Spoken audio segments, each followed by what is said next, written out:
Hello everyone, welcome back. ये इस ड्रामे का पार्ट 14 है और अगर आपने मेरे चैनल को अभी तक सब्सक्राइब नहीं किया है तो प्लीज़ सब्सक्राइब कर दीजिए और वीडियो को लाइक करना ना भूलें। तो एपिसोड के स्टार्टिंग में नाई अनपा घर आते हैं, जहां वो नाई से कहती है कि मैं बहुत थक गई हूँ और मैं सोने जा रही हूँ, और नाई को पहले रूम में जाने के लिए बोलती है। एंड नाई के जाने के बाद पा अपने रूम में जाने वाली होती है, बट वो नहीं जाती और नीचे किचन में आ जाती है, जहाँ वो नाई का दिया हुआ फ्लावर पानी में रखती है। तभी वहाँ पर नाई भी आ जाता है एंड पा से कहता है कि तूने तो कहा था कि तुम बहुत ज्यादा थकी हुई हो और सोने जा रही हो। पा कहती है वो मुझे भूख लगी थी इसलिए मैं यहाँ कुछ खाने के लिए आई थी। ये बोल के वो वहाँ से जाने लगती है। तभी नाई उसके पास आता है और उससे कहता है कि झूठ मत बोलो, और ये कहते हुए वो उसके काफी क्लोज जाता है। पा कहती है रुको, मैं तुम्हें सब बताती हूँ। एक्चुअली मैं अपने डैड को फेस नहीं करना चाहती। अगर मैं रूम में गई तो वो मुझसे आज शाम के बारे में पूछेंगे और तुमने उनसे ये भी कह दिया था कि तुमने मुझे किस किया है, तो वो मुझ पर सवालों की बौछार कर देंगे और मैं उनसे झूठ नहीं बोलना चाहती। तो नाई यहाँ सच में पा को किस कर लेता है और उससे कहता है कि अब तुम्हें झूठ बोलने की कोई ज़रूरत नहीं है, जाओ और जाकर आराम करो। तो पा वहाँ से चले जाते हैं। जब वो अपने रूम में पहुँचती है तो उसके फादर पूछते हैं कि क्या तुमने नाई से डाइवोर्स के बारे में बात की। पा कहती है हाँ, हम लोग डाइवोर्स लेने वाले हैं। पा के फादर ये सुनकर काफ़ी खुश हो जाते हैं और उछलने कूदने लगते हैं। पा कहती है डैड बस एक मिनट रुकिए और पहले मेरी बात सुन लीजिए। हम लोग डाइवोर्स लेंगे बट थॉम का प्रोजेक्ट पूरा होने के बाद, क्योंकि मैडम नुआन थॉम के साथ कोलैबोरेट कर रही है और मैं नहीं चाहती इसी बीच ये न्यूज़ लीक हो और थॉम के बिजनेस पे कोई असर पड़े। पा के फादर पूछते हैं कि प्रोजेक्ट खत्म होने में कितना टाइम लगेगा। पा कहती है 1 मंथ। पा के फादर कहते हैं कि तो मैं डाइवोर्स पेपर रेडी करवा लेता हूँ और तुम उस पर साइन कर देना। पा कहती है इसकी कोई ज़रूरत नहीं है, मैं उसे डाइवोर्स दे दूंगी, चाहे वो अभी तो या 1 महीने के बाद, बात बराबर ही है।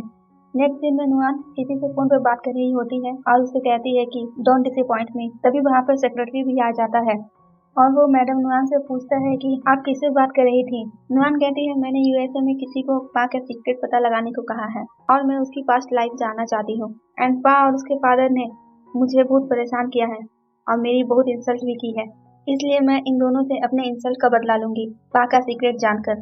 और इनकी ये बात जया सुन लेती है। फिर हम देखते हैं कि पा, जॉय और आंट घर के अंदर आती हैं तो पा के फादर को नीचे गिरा हुआ देखती हैं।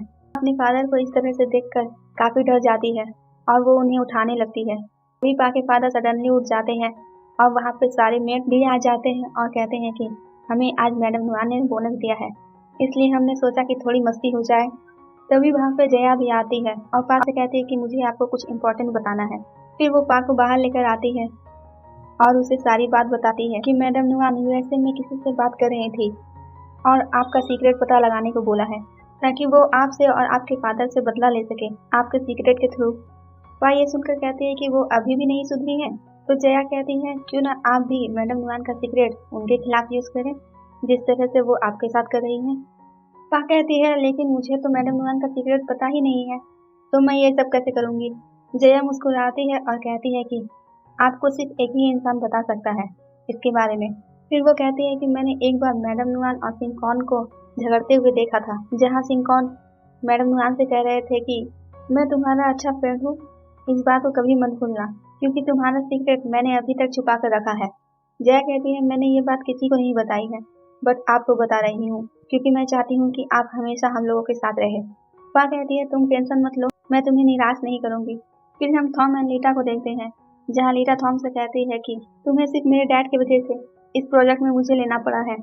थॉम कहता है ऐसा कुछ भी नहीं है, मैंने सिर्फ इसलिए तुम्हें इस प्रोजेक्ट के लिए चुना क्योंकि तुम एक स्ट्रांग वुमेन हो और जिस तरह से तुमने अपना पास्ट मुझे बताने की हिम्मत करी उस तरह से कोई भी नहीं करता।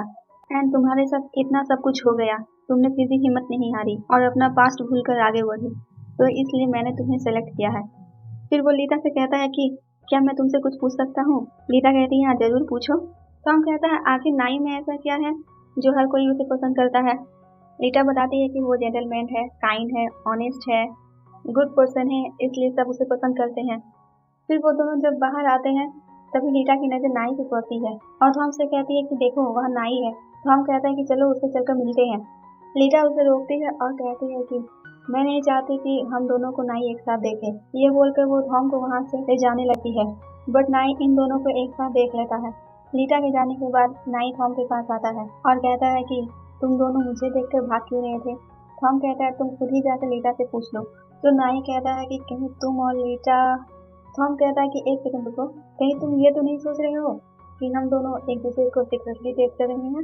तो मैं तुम्हारी जानकारी के लिए बता दूं कि मेरे दिल में सिर्फ एक ही लड़की है और वो लड़की पा है। और मैं तुमसे यही उम्मीद करता हूँ कि तुम जेंटलमैन की तरह अपनी बात से नहीं मुकरोगे और मेरा प्रोजेक्ट खत्म होने के बाद तुम पा को डाइवोर्स दोगे। ये बोलकर थॉम वहाँ से जाने लगता है। तो नाई भी उसके पीछे पार्किंग एरिया तक जाता है और कहता है कि मैं अपनी बात से नहीं मुकरूंगा एंड मैं ये उम्मीद करता हूँ कि तुम भी पा की रिस्पेक्ट करोगे। फिर वो कहता है कि एक मिनट रुको, पा नहीं बल्कि मेरी वाइफ की रिस्पेक्ट करोगे क्योंकि अभी तक हमारा डाइवोर्स नहीं हुआ है, तो वो मेरी अभी तक लीगली वाइफ है और तुम इस तरह से पा के लिए अपनी फीलिंग नहीं बता सकते वरना लोग पा के बारे में गॉसिप करेंगे। थॉम कहता है तुम्हें जाकर पा से ही पूछना चाहिए कि क्या उसे इन सब बातों से फर्क पड़ता है या नहीं। फिर हम पा और जॉय को देखते हैं जहाँ जॉय पा से कहती है कि तुम सिंकॉन से मैडम नुआन का सीक्रेट कैसे पता लगाओगी। पा कहती है मैं कुछ ना कुछ कर लूंगी। तो जॉय कहती है तुम नाई से ही क्यों नहीं पूछ लेती, उसे भी उसकी मॉम का सीक्रेट पता होगा। पा कहती है तुम्हें क्या लगता है कि वो इतनी आसानी से अपनी मॉम का सीक्रेट बता देगा। तभी पा की नजर तराई से पड़ती है और वो जॉय से कहती है कि मुझे नाई ने एक बार बताया था कि वो अपनी हर बात राई से शेयर करता है, तो हो सकता हो मैडम नुआन का सीक्रेट तराई को पता हो और वो उससे पूछने के लिए जाने वाली होती है। तभी जॉय उसे रोक लेती है और कहती है कि तुम यहीं रहो, मैं जाकर उससे सीक्रेट पता लगाती हूँ। फिर हम देखते हैं कि तराई पेड़ से नीचे उतरता है एंड वो अपनी शर्ट उतारता है। इसको ऐसा करता नॉय भी देख रही होती है। फिर वो वहाँ से कुछ सोच कर चली जाती है। फिर हम देखते हैं कि वहाँ पर जॉय भी आती है और तराई से पूछती है कि तुम अपने काम पर वापस कब जा रहे हो। तराई कहता है कि अभी मेरा एनुअल लीव खत्म नहीं हुआ है, जब खत्म हो जाएगा तो मैं वापस जल्द ही चला जाऊंगा। जॉय कहती है तुमने एनुअल लीव ले रखी है या तुम्हें जॉब से फायर कर दिया गया है। एंड ये कहती है कि मुझे ये सारी बात इसलिए पता है क्योंकि मेरी फ्रेंड भी उसी कंपनी में काम करती है जो तुम करते थे, उसने ही मुझे सारी बात बताई है। तराई जॉय से कहता है कि प्लीज तुम ये बात किसी को मत बताना, स्पेशली मेरी आंटी को, क्योंकि उन्हें मुझसे बहुत उम्मीदें हैं। ये बोलकर वो आगे आ ही रहा होता है तभी उसका पैर सीढ़ी में फंसने की वजह से वो जॉय के ऊपर गिर जाता है और ये सब नेट देख लेती है और गुस्से में ड्रिंक की बोतल को दबा देती है, इससे सारा ड्रिंक बाहर गिर जाता है। फिर वो इन दोनों के पास आकर इन दोनों को हटाती है और जॉय को 2-3 थप्पड़ लगाती है और उसे बहुत मारने लगती है।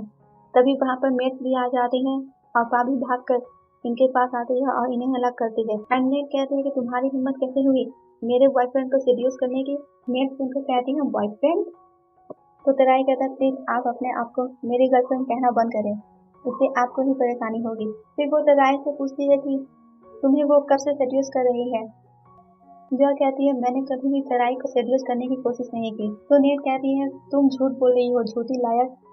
बाबू कहती है कि तुम्हें कोई गलत फहमी हो गई होगी, जॉय ने कभी भी तराई को सेड्यूस करने की कोशिश नहीं की। नेट कहती है झूठ मत बोलो, तुम भी झूठी ही हो अपनी फ्रेंड की तरह। इधर हम देखते हैं कि मैडम नुआन डिजाइनर को अपना मेजरमेंट दे रही होती है। तभी वहाँ पर एक मेड आकर मैडम नुआन को सारी बात बताती है तो सेक्रेटरी उसे चुप कराता है और वहाँ से जाने को बोलता है। इधर पर तराई से कहती है कि अब तुम ही इससे बात करो और समझाओ। ये बोलकर वो जॉय को वहाँ से ले जाती है। तराई नेट से कह रहा है कि अभी आपको शांत होने की जरूरत है, तो पहले आप काम डाउन हो जाइए, हम बाद में बात करते हैं। ये बोलकर वो वहाँ से चला जाता है। इसी के साथ ये पार्ट यहीं पे खत्म हो जाता है और आपको ये वीडियो कैसा लगा प्लीज कमेंट में जरूर बताना। Thanks for watching, take care, bye bye.